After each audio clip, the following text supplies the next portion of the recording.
Last time, we put to test the camera and gaming capabilities of the Redmi Note 10. And today, we have the Pro version of that device. A lot of you are asking for this review, and before we start the review, there is a question on everyone's mind. Is this the best mid-range phone you can get right now? Or is it really a flagship killer? My boy Manila, this is Pope from manilashaker.com, and today we will review the Redmi Note 10 Pro.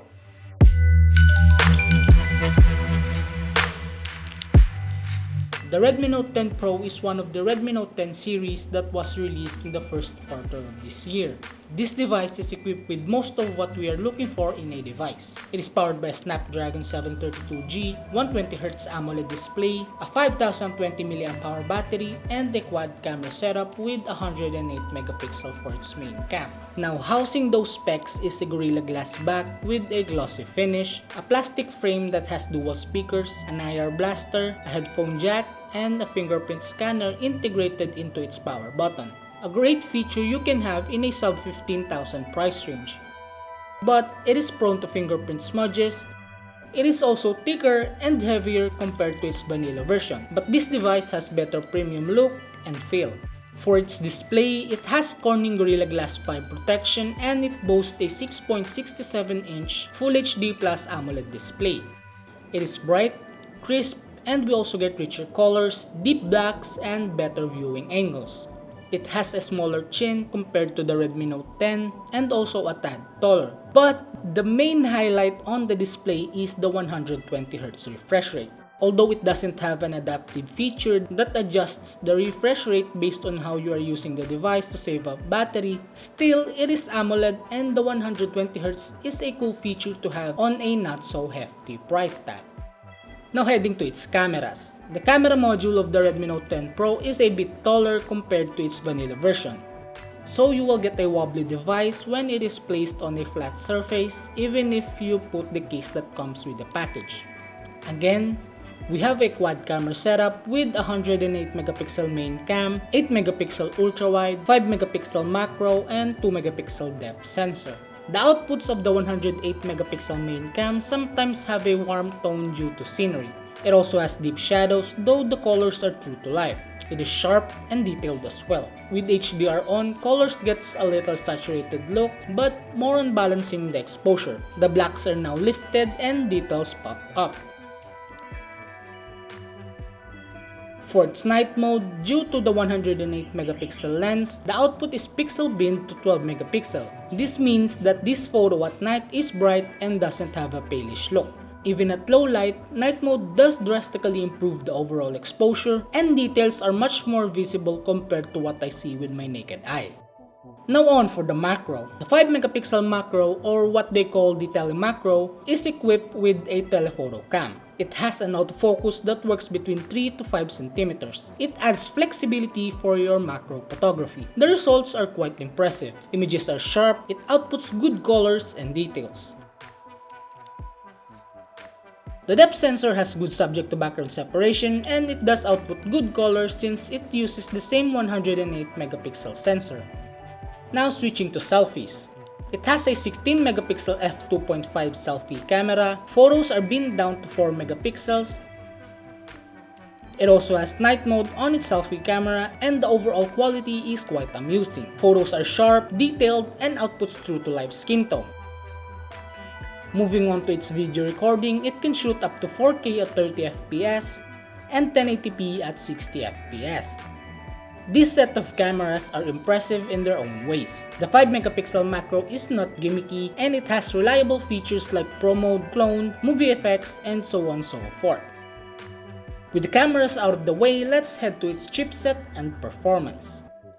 As I said earlier, it is powered by Snapdragon 732G with an 8nm process. It is a G series, therefore it is optimized for gaming. It is paired with 6GB of RAM and 128GB of storage. If that storage is not enough for you, you still have a dedicated microSD slot that is expandable up to 512GB. For its software, out of the box, it runs on Android 11.0 with MIUI 12 on top. The 120Hz display plus its interactive and lightweight UI is really a smoother experience for me, and it is stutter-free. Here are the Geekbench and Antutu benchmarks. As for the gaming benchmarks, our first game is Call of Duty Mobile. For our settings, by default, we are set to high graphics quality and high frame rates. We will set it to max frame rates and try it out. The game was smooth. I did encounter a bit of frame drop on the loadout selection right before the countdown, but all in all, everything runs smooth. I can do a 360 without any problem.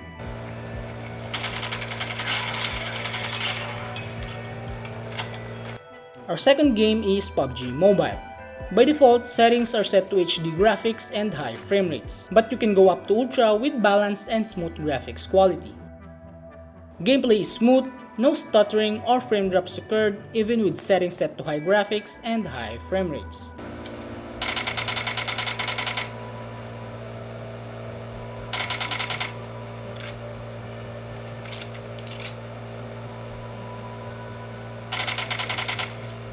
Now let's head to some other esports titles. Let's start with League of Legends Wild Rift. By default, settings are set to quality with 30 FPS on. Although this device has a 120Hz display, for our settings, it turns out 90Hz and 120Hz don't support our device. So this will be probably available in later updates. So for now, we will set it to performance mode with 60 FPS on.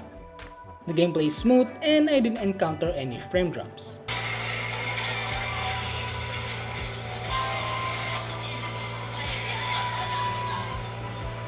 Our fourth game is Mobile Legends. By default, high frame rate and HD mode is on.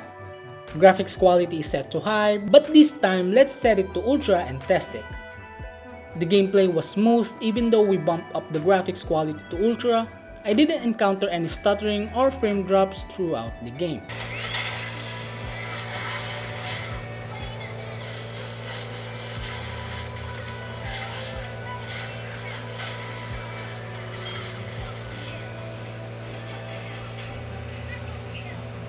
Next is MiHoYo devs and their heavy games. Let's start with Genshin Impact. Our settings by default is set to low. Not lowest, just low. I did change the FPS to 60 and start the game. Gameplay is somehow smooth, but we get some stutterings or frame drops during battle. It is not that drastic though, so it is pretty much playable.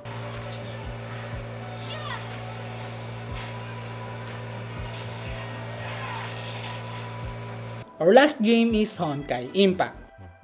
Our settings by default is set to medium video with everything turned on, and 30 FPS in combat with 60 FPS out of combat. I set the FPS combat into 60 instead of 30 and test the game. The game runs smoothly. I didn't encounter stuttering or frame drops as well.